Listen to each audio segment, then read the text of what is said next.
This summer, Chickasaw City Schools will be partnering with Feeding the Gulf Coast to make sure kids are fed during this pandemic. As NBC 15's Jaisha Patel tells us, hundreds of kids rely on these free meals, and the school district is making it work despite worker burnout. Last summer, cafeteria workers were cooking meals, but it was a tedious task when there's hundreds of children to feed.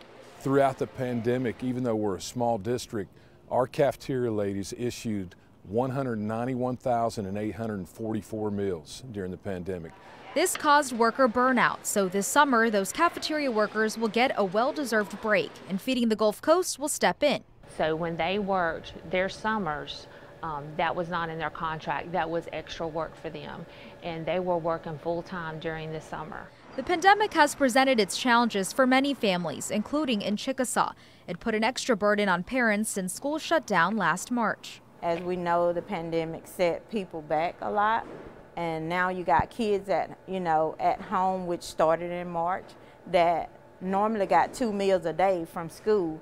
So now these 2 meals a day that they would get here, that parent got to figure out, how am I going to feed my child? This is why the Chickasaw School District wanted to make sure kids are getting free meals this summer. Their food distribution partnership with Feeding the Gulf Coast will begin on June 7th and last until July 15th. Right now, school leaders are working out details because of COVID-19 precautions. The current Safer Apart order lasts until May 5th.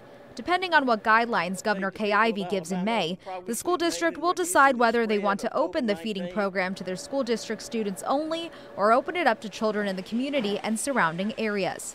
Jaisha Patel, NBC 15 News.